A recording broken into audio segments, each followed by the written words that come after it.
So hello everyone, we are currently live. We are just going to hold off for a moment as we're literally launching right now. It's almost 6 o'clock, so we're not quite there, but 1 o'clock in over in the US. So just going to bear with us for a moment. We are just going to wait for a few people to join us, and then we will get started, and then we'll go from there. So while we're doing that, we're probably just going to talk about what's coming up over the next couple of days from an AVASK point of view, and where we're going to be and what we're going to be doing over the next week. So, team, do you want to just tell us what we're looking to do over the next week?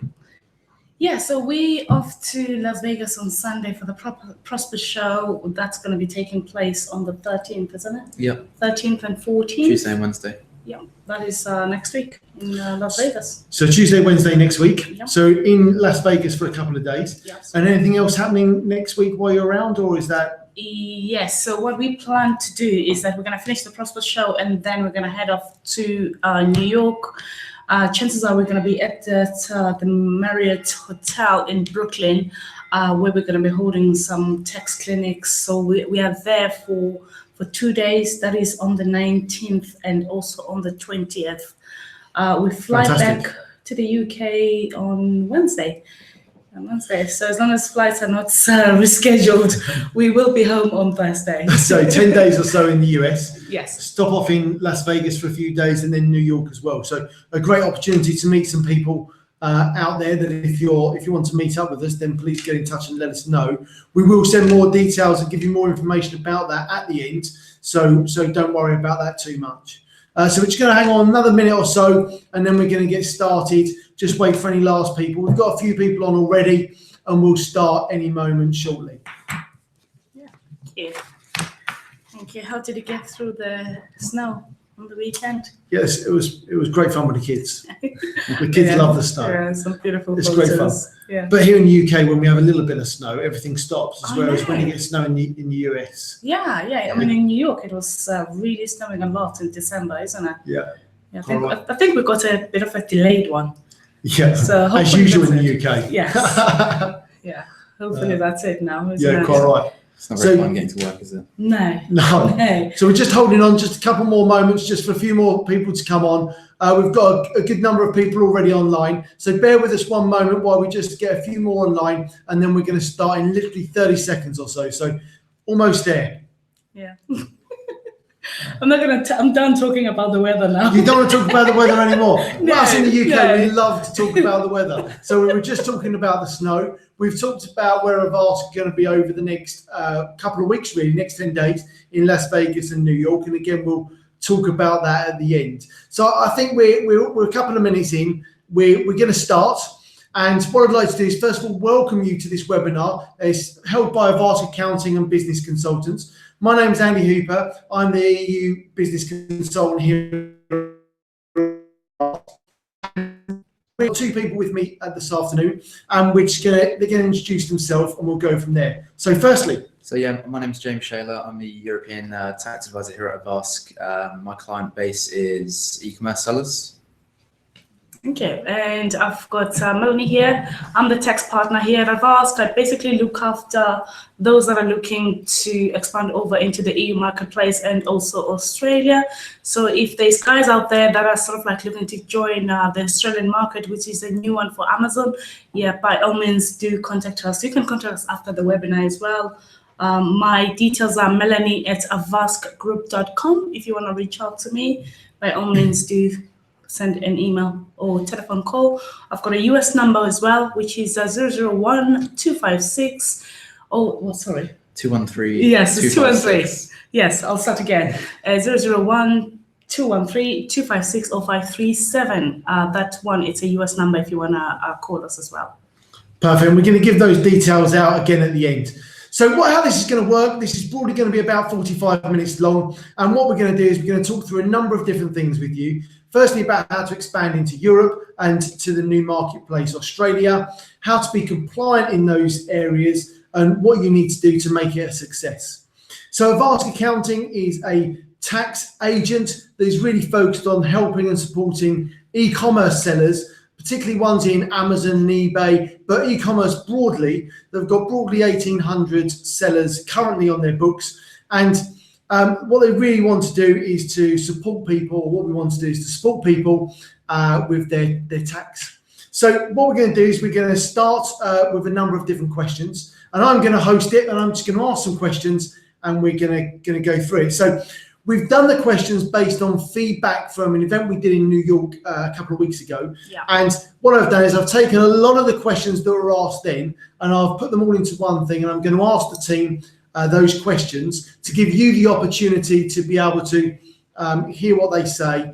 There is a chat box, so if you want to say any, leave any messages, then please do. You can obviously almost always also email us and Facebook message us as well. But if you want to send a specific message about here, then send it through the chat message thing on the side here, and we'll answer those as we come through.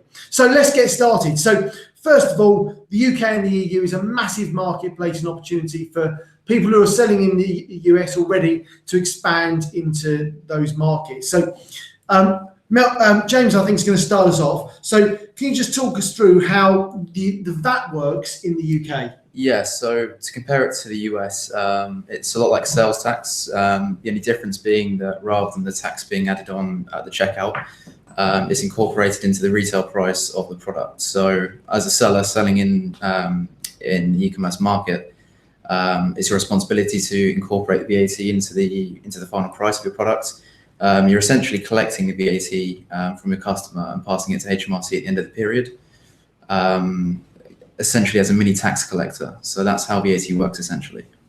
Great, thanks very much, James. So Mel, is that a similar process in the rest of Europe? It is a similar process with the rest of Europe. So again, in Europe, there's different rates. Like one of the biggest market of another one from away from the UK is Germany, which is a lower rate of 19%. And then you've got France, which is 20%. But again, the concept is just the same.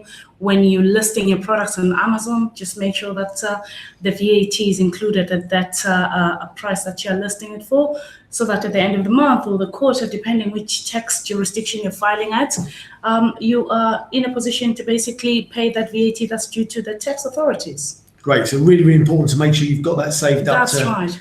Hand over. Yeah. Okay, great. I think that's where sort of like most people have made a mistake, whereby they're saying they haven't been charging VAT yet. Obviously, because VAT is not added on top of the product, but it's included in. We just think as shoppers, we just think that whatever that you are paying is inclusive of VAT. All right. Yeah. Okay, great. Thank you. Now, as a seller looking to expand, Europe seems like a massive opportunity. So what sort of steps do we really need to take to make that happen, James? You first need to establish sort of what route you want to take into Europe. You can either store your goods wholly in the UK, which would trigger a VAT obligation in the UK only, and then list your products for sale on other European marketplaces such as Germany, France, Spain, and Italy. Like I said, that will just give you an obligation in the UK only. Alternatively, you can go for instance the EU program, which is very popular, as we know, and that will give you an obligation in all 7 European countries. So it's sort of a trade-off. If you've got a very strong European market, then PAN-EU works well for a lot of our clients because the fulfillment costs are a lot lower because the goods are obviously closer to the customers in each country. So yeah, working out strategy is the most important thing, and then from a tax perspective, you go from there. Brilliant. Okay, thank you. Now, if I've done all of that, how do I set up my UK and VAT registration to start selling?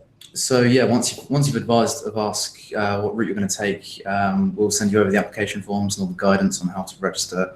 Once you give us back all the information we need, we'll get the ball rolling in each country. Yeah. The timescales for registrations in each country vary. Unfortunately, I mean, the UK is the quickest and the easiest. We'll get a VAT number for you in the UK within between 1 and 2 weeks. And then, yeah, depending on how quickly you can work with the other countries, again, they vary, but once you have everything back to us, we can get the ball rolling there. And do they have to set it up in all the different countries, or can they just do it in one country? Again, that depends on strategy. So yeah, but usually I think what we see is that sellers, they would turn around and start with the UK and get themselves VAT registered in the UK. I think something really to note there by us saying that you've got to have a UK VAT number, you're going to be paying your tax into the UK government. That doesn't necessarily mean that the VAT is not supposed to be chargeable or payable to the government for the other countries. All the remittances for the transactions that took place from the Amazon FBA warehouse have to be done to the UK government. And obviously there are distance selling thresholds in place. So we can turn around and say, like in Germany, the distance selling thresholds, they're on a fiscal basis of between January to December. And so if you breach the threshold of 100,000 in Germany within that year, then you're going to obviously be required to be VAT registered in Germany. But again, prior to you registering into Germany, you would have been filing all those sales activity to the UK government. So a great place to start is with the UK and then ship to the other countries? I would say so, just to sort of like just test the product to see if the product is good, people are going to be liking it. Chances are, if your product goes well, I would say the 3 marketplaces, but again, I'm going to be a bit biased, UK, Germany, and France. I see a lot of movement in Italy at the moment. Right. So the Italians, I think they're getting into use of buying online, and that is a good way to go. And then breach the thresholds, then obviously get VAT registered in the other marketplaces. So the threshold in Germany, like we said, is 100,000, and for the other marketplaces, obviously Spain, Italy, and France, it's 35,000 euros. Okay, so it's a great opportunity for anyone looking to expand and get into those new marketplaces. Of course. How does the size of the market compare to the US to Europe? I would say US population is 325 million, just approximately, or very close. And then for the 5 marketplaces, or actually maybe Europe, you say it is 270 million. Okay. So it's broad. I mean, give or take, as a marketplace size, we're pretty much on a similar sort of size. Yeah. There's a slight, perhaps 80% of the EU market is the US. Yeah. But that's a massive opportunity for people looking to expand into those marketplaces. Yeah. So, but again, just to to add there, the fact that you're going to be selling you're going to be listing in the UK, France, Spain, Italy, and Germany, it doesn't mean that somebody who is outside these marketplaces can't buy a product. No. So Poland is another market that is sort of like coming up. Yeah. They would buy. Chances are they're going to be buying from the German website because they are bordering countries. Yeah. You've got Czech Republic over the other side. You've got Austria as well. Very strong. I think you see, which other countries do you see a lot of activities coming from? We see a lot of the countries surrounding Germany. So you've got Austria, we've got strong market in Hungary as well. Okay. All the small countries, they tend to go onto Amazon.de, surround them, and the markets are growing month by month. We see the activity is going up and up. Yeah. So again, you're not just stuck only on the 5 places where Amazon has got currently a marketplace. You've got the other people from the other countries surrounding Europe, or surrounding where Amazon has a marketplace, buying your products. So it's a fantastic way to go, I think. Brilliant. Well, thank you very much. So that covers the first part of the webinar on the UK and the EU. What we're going to move on to now, Australia, for e-commerce. Amazon has literally just set up an FBA warehouse there, and I think that goes live around about now. It's live now, is it? Yes, it was live since December, but the fulfillment center has been since up and running, I think, from around the 5th of February. So it's been at least a month today since the fulfillment center has been live. I think at the moment there's about 150 sellers that are on that platform. So I think it's going to be a good, actually, I know some few people already that have expanded into Australia that are having really a good time. Yeah. I think someone described it to me, a contact described it to me the other day as, is it like being on Amazon in 1999? Now, for me, that was like brilliant, absolutely brilliant. So I think that's something that's worth considering if you're thinking of expanding into Australia, because it is a massive marketplace and a massive opportunity for people. Yeah. All right, then, so let's just talk about that in a bit more detail. So how does sales tax work in Australia? So sales tax in Australia is obviously, well, it's called a GST. GST is 10%. in Australia. Fortunately, we've got currently there hasn't been any change in the legislation. So we've got 75% Australian dollars threshold, Yep. which means that obviously people have that opportunity to expand and not be GST registered. But one thing that I would say, because the process takes longer in Australia, yes, you've got that threshold of 75,000 Australian dollars. However, I would urge people, because in case, again, the legislation changes on top of everything, and whilst you're enjoying the ride selling. So I would say get VAT registered in Australia. But again, what's going to happen is if you're having just small shipments, so say for 500 Australian dollars, there won't be any input VAT or input GST that's going to be added on the product because it's low value. But the moment it gets to be over 1,000 Australian dollars, then that's when GST is chargeable on the products that are being shipped inside Australia. The VAT registration, I would say, takes about 42 to 43 days. So it's just making sure, again, that you execute the registration as soon as possible. Okay, so that was really my next question. If I want to set up in Australia, what do I really need to do? What information do I need to give? What forms do I need to fill in? What's sort of the rough process? I would say the easiest structure for registration in Australia, if you're a one-man band, so you've got one entity, that is easy. Where there is 2-3 individuals, where the documents needs to be notarized, so that's a company information, your photo IDs, your proof of address. So there is also another power of attorney document that you've got to sign. So I would say, to be honest, that's more or less what we are looking at. But again, all those documents need to be apostilled or notarized in order for them to be accepted by the Australian tax authorities. Okay, so it's relatively easy to set up. It is easy to set up. I think if you've got at least half a day, just run around to notaries, get the documents apostilled and signed off.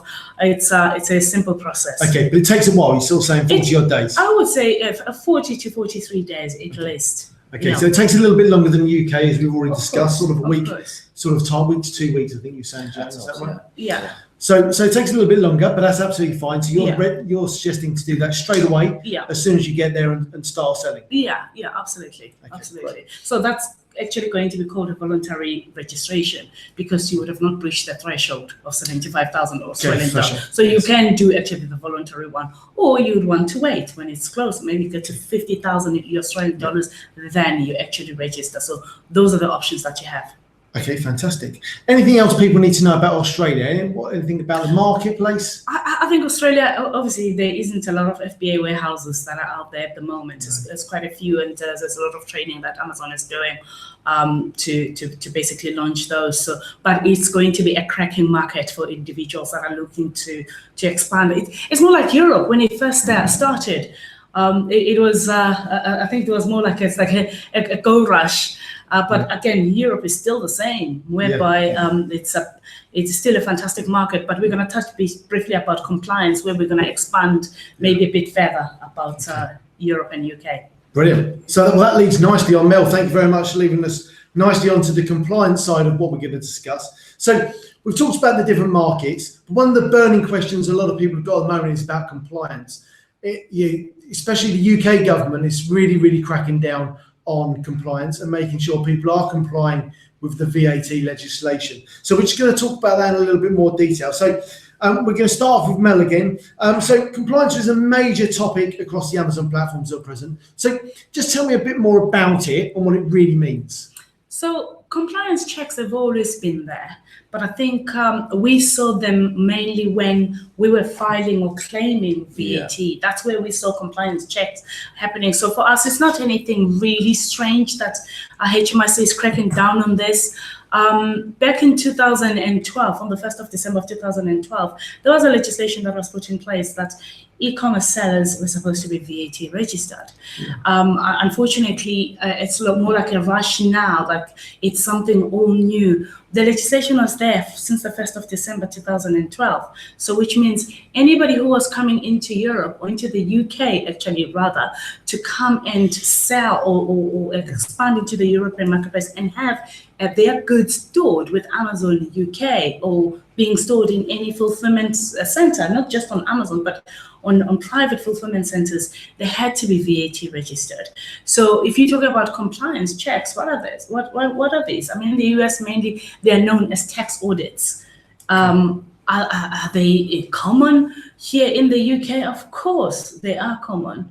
I mean, we get people calling us all the time with regards to compliance checks. So HMRC just wants to make sure that each and every person that is selling on e-commerce marketplaces, not just Amazon, but e-commerce at large, is compliant and they are paying the correct amount of tax, which is why we spoke about VAT registration. I don't think it ends there, that you have a VAT number and that's it. You need to be compliant. Having the VAT number is not just good enough, or it's not the end of the road. You need to do the filing side. And okay, so the first part is the VAT registration, right. and the second part is actually doing something with that VAT number by Right. telling the government what you've sold. right. Okay, great. So, I mean, you sort of part answered this question, but there are a lot of sellers that are falling under the compliance checks. Why is HMRC really doing it? What's the real reason? The real reason for it, I mean, besides having a lot of campaign groups out there wanting to make sure that there's fair competition in the market, I think from any tax jurisdiction out there, they want to make sure that everybody's paying the correct amount of tax. There's no need for you to pay more tax than James does, and vice versa. James shouldn't be paying too much tax more than pay some of mine. It's okay. So, which is why, and this again, it creates a fair competition in the market, whereby there's been a lot of sellers that are compliant and they're doing the right thing, and there's been others that haven't been compliant, and sometimes not because yes, they want to erode the system. No, it's because maybe they don't know as to what they're supposed to be doing. Yeah. So I would say the reason for this is just to make sure that people are actually paying the amount of tax. So I'm just going to go slightly off piste a little bit here, but if you compare now, today as to a year ago, how many sort of compliance checks are you getting now compared to a year ago? What's the sort of real difference that the government are taking those strides and making those strides? Can you say, we've got a lot more now than we ever have done? And of course, of course, I would say definitely we've got more now. But it's easy if somebody was our client and we were helping them previously with the compliance checks. It's easy because we've been filing, so we're just collecting all the information and putting together the file. It comes back within a short space of time. Everything is packaged on the shelf, done. Yes. But if somebody is new from AVASK, and we need obviously to get a bit of history about this entity, I think we are seeing more compliance checks from people coming externally, seeking for help, and because again they didn't know what they were supposed to be doing, so it's just making sure that people are compliant and they are doing the right thing, again, because it can be a bit complex. So I would say there's definitely more numbers from what we are seeing from external people coming in than people already on board. Yeah, great. Now, are these letters targeted to specific sellers, or is it just completely random? What's all of the sort of process? I think, James, this is your one for you, isn't it? Yeah. No, it's becoming a bit of a myth that HMRC are targeting people. It is just completely random. They've advised us that the accounts, whether that be eBay or Amazon, and their goal is essentially to sweep every single account and check the compliance of every e-commerce seller. So no, there's no targeting going on, and they're also not restricting themselves to small sellers or larger sellers. They're just going for everyone. Yeah. Okay. So that leads on to another question, really. So is HMRC going more aggressively to US sellers, or is it just a generic strategy? So you sort of covered off. They're going for anyone. Yeah. Is that the same across the world? Yeah, literally. I mean, like we said at the start, we've got clients based all over the world, and everyone is coming in compliance checks, whether they're based in China, the US, the UK, Australia, New Zealand, Canada. So basically, they're just going after everyone, and they're just going through the list one by one. It doesn't matter who they are, where they're from, how big they are, how small they are. There's no preference. That's it. There This is the isn't. list. We'll go through it. Yeah, there isn't any preference that we're going to be choosing this one because they've got bigger sales or this one. It's basically just every account. Yeah. So one thing that I would say is that if you know that you haven't been compliant, I would say just seriously, before you are tracked down, just turn around and say, I need to declare everything. Don't make it worse for yourself. Just Of course. come forward now. Yeah. Well, I think we're going to come on to a little question about that in a moment. All right. So what kind of information does HMRC, Her Majesty's Revenue Customers, actually want from people when they request a compliance check? So firstly, HMRC will they'll go to the marketplace, they'll go to Amazon, and they'll build up a brief knowledge of the seller. They'll look at reviews. They'll try and educate themselves on their account history, whether that be sales reports or stock reports. And then they'll send a questionnaire to the client, and sometimes comes through us, and they'll then compare what the client has said versus what they already know. Look for discrepancies and honesty. But either way, they're gonna request your sales reports from you as well. Important information that is vital to VAT. So when you first had stock in the UK. And that's what they come with, and then they'll do their calculations, and they'll tell you, you have this liability, or you've paid all your VAT already, so we're good. Okay, so there's two options. So if you've paid your VAT, you don't need to worry. There's the good news. If you haven't paid the VAT and you're being called up with, essentially, then that's when they're going to give you some sort of figure that you're going to need to do, which leads again nicely into the next question. So there's certainly a good number of cases where people are being given sort of large amounts of VAT that they need to repay. So how should someone really respond to this? What's the best way forward? The best way forward, I would say, when immediately you receive that letter coming through from the online compliance team, do not ignore it. Act on it so that you make sure that you've got you contact a tax advisor or contact them directly, and just make sure that you're notifying them that, or you're keeping them updated that you are aware that there is a compliance check that is in place. But one thing that I would say, contact a tax advisor if there's a compliance check in place, just so that again they can professionally guide you, and maybe they can take over your case and make sure that they deal with it, because there's a lot of language. I mean, we're speaking just simple English, but there's a lot of technical jargon that is on those letters that could be really, really confusing. So it's just making sure that maybe you contact a tax advisor, and most importantly, if you don't, then again, Amazon is going to shut down, or is going to be instructed to shut down your account. And usually they give us 7 days. So also, when HMRC sends you, if they send you an assessment, they'll likely send you calculations. So again, come to us, come to your tax advisor, and just say, look, HMRC have given me this. Can you analyze this? Of course. Can you cross-check? Here's my sales reports. Can you calculate it and make sure it's right? Just we need to double check that HMRC are calculating on the right stuff. Okay, so I get the letter through the post. Pictures. Oh no, it comes through email. Oh, it comes through email. Okay, so it comes through email. It's okay, busy. well, that's good news. It comes through email, and what I do is I just press the delete button. Oh yeah. It's gone into my spam box. Yeah, it goes into your spam box. There's a read receipt, isn't it? That's supposed to be there. Okay, so there's a read receipt on it, so you're going to have to reply to the read receipt. There's the first thing. But what happens if I really ignore that? What's going to happen? Well, if you ignore it, because they've given you, I mean, for them to send an email via the inbox, they just assume that, catching Andy, I've sent an email, Andy at AVASK Group, email sent, Andy received that email. So Andy, day 1, day 2, day 3, doesn't respond, day 7. Andy still hasn't responded. Okay, I'm going to contact your marketplace, which is who's hosting you, Amazon. Andy hasn't been compliant, and we're going to be shut down his account. Okay, so what you're saying is, if I don't respond to that letter, you're just going to Amazon or the marketplace just going to shut my account down. Well, of course.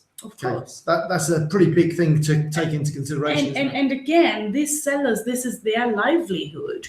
This is their business. So if an Amazon account is shut down, it is a big deal because they've got families to feed. So again, you just have to be responsible, because it's not like the brick and mortar shops whereby if the shop is shut down because you haven't paid rent, you can negotiate. Once the account is shut down, that's it. until you've provided all the information that HMRC requires, until you've successfully completed the compliance check. I would say, do not ignore the letter. Don't get to the stage whereby your account is shut down and then all of a sudden you're going to be seeking for help. You receive that letter, look for help immediately. Okay, so let me put another scenario. So if it was me, I'd be wanting to look to see how I can lower the amount of VAT that I have to pay, or lower the amount, not necessarily VAT, but any fine that I might have to pay as well because I've not paid it. So what can I do as a seller to sort of say, I haven't had a letter, I've not had a compliance letter yet, but you know it's but I know it's going to come. So what do I need to do now, A, to avoid that and to get compliant, and how does that work? I would say just get VAT registered, backdate the VAT registration date before it's being a prompted registration, because when it's prompted, then there might be some serious penalties in place.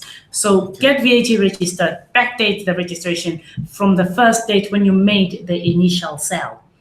Okay, so basically become VAT registered and then backdate my sales and pay the VAT. Backdate the VAT registration as well. Yeah. So if I backdate that VAT now, am I going to get fined for backdating it now? Or, you know, as I'm holding my hands up, is it a little bit better? I mean, there are some penalties in place. And again, it depends case by case basis, but there will be some penalties in place. But at least you can appeal and say, hey, I got a letter from my marketplace and they said I need to be compliant, and I decided to be compliant. And it's easy to appeal if you're being charged penalties when you haven't been prompted to. But the moment there's an investigation, even if you thought I was going to be doing it tomorrow, the fact that there's a registration in place, or a tax compliance in place, it means that you've actually been prompted to get the VAT registration underway or to be compliant. So basically, you need to be proactive with this. Right. Don't sit back. I think what I'm taking from this is don't sit back,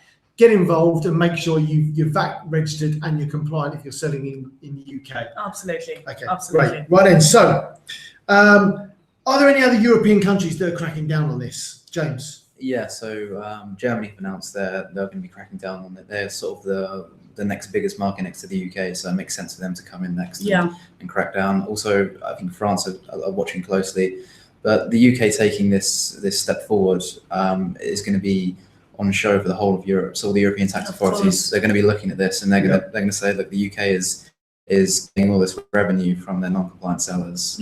So it's going to be a no-brainer for the rest of the tax authorities in Europe to just follow suit, essentially. Yeah, and in Europe, they're very, very brutal, especially in Germany, the penalties, they start straight from bang on 5%. Yeah, they don't want to hear your story. And that's it. If you're in the wrong, you're in the wrong. Yeah, the space of appealing is very, very tight. So again, just get on with it. Same applies with France. It's doing the same thing. And Okay. Now, if I store my goods in the UK, can I sell into the other countries?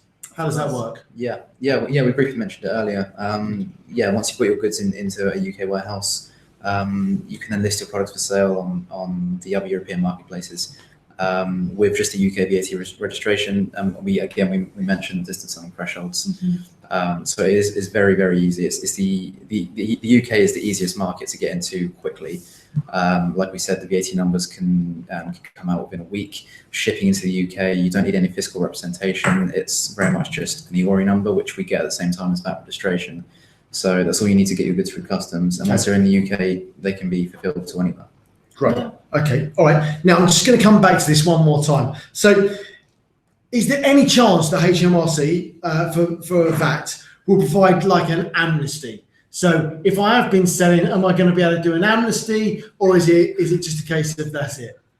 There is no amnesty. I know that in the US there was actually one for sales tax, but with the UK government, you think about it. They provided an amnesty to you, and they've charged James.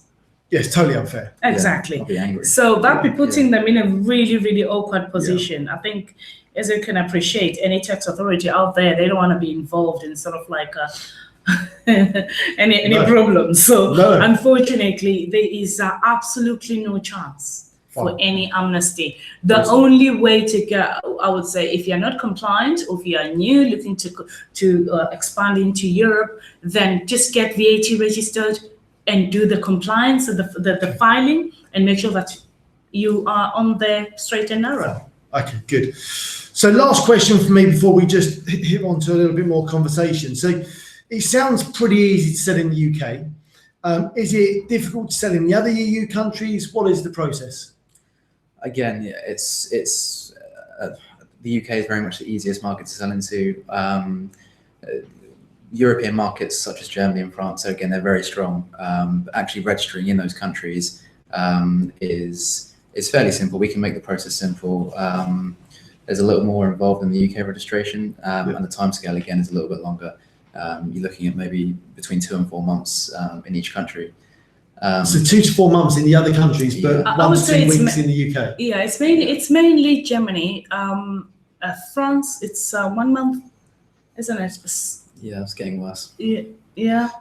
Again, I think it's the fact that obviously they're trying to hold off on the numbers, because even Germany used to take 6 weeks.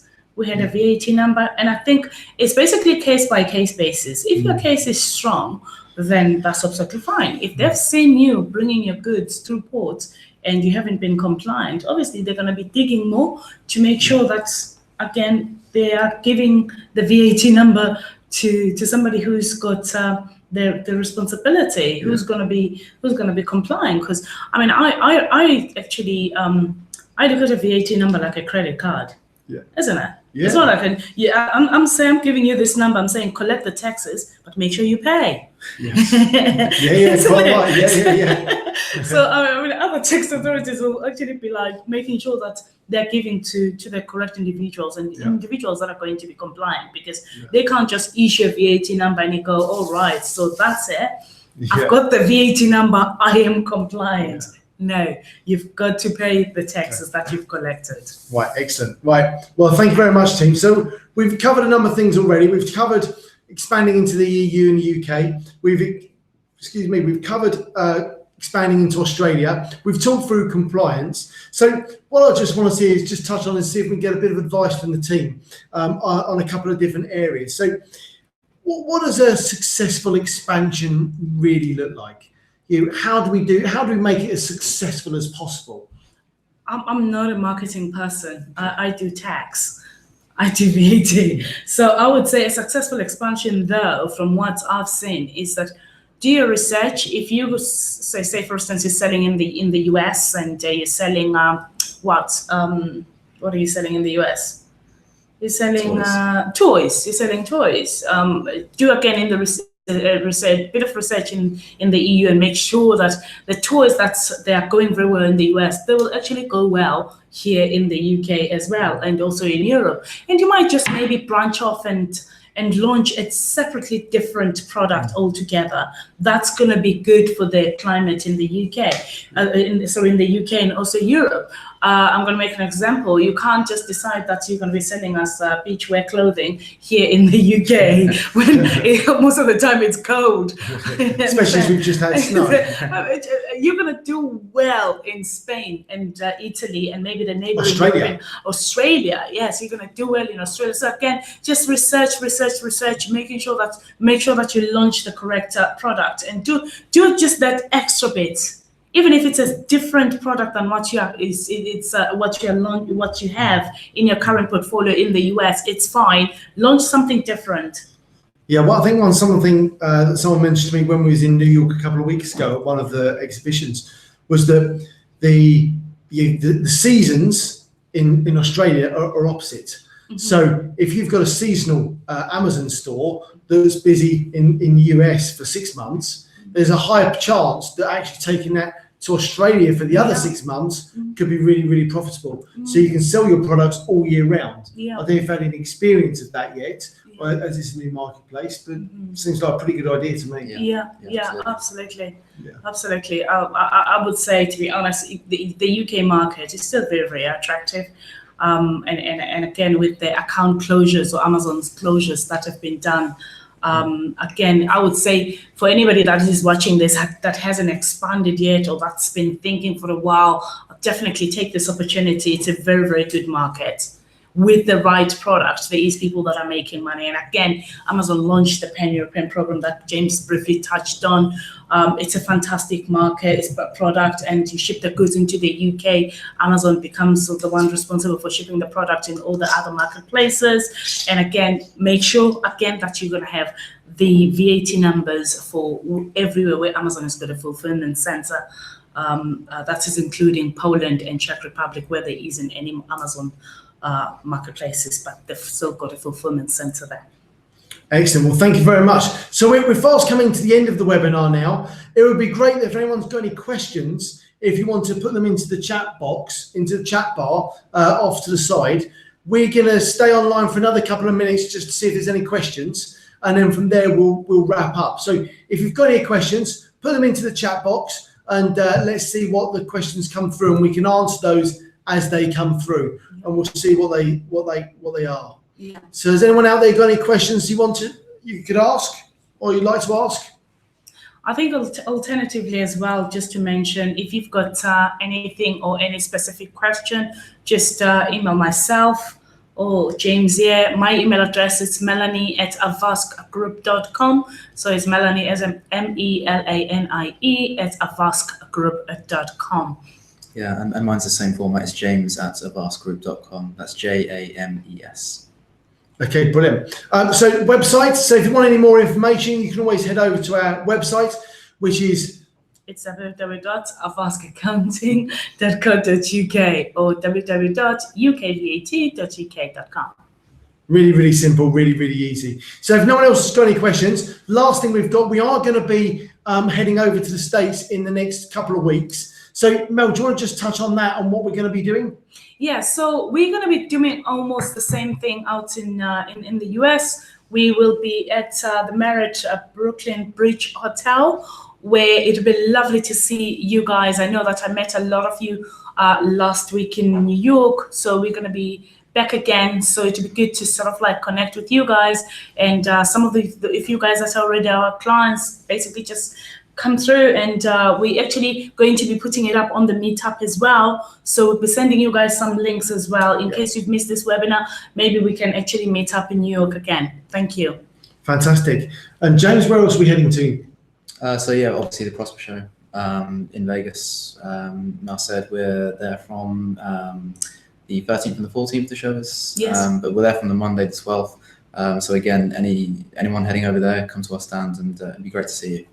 Okay. Excellent. So that's it from us. We want to thank you very much for joining our webinar. It's been great to see plenty of you viewing and getting involved.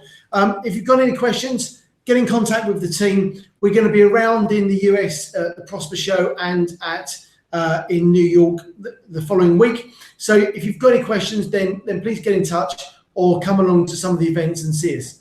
Thank you very much for getting in touch. Any last comments from the team? Yeah, thank you so much, and looking forward to seeing you again on the next event. And goodbye from myself, Melanie, and yeah, goodbye from me. And bye from me. Thanks very much, guys. Thank you. Thank you. Bye. Thank you.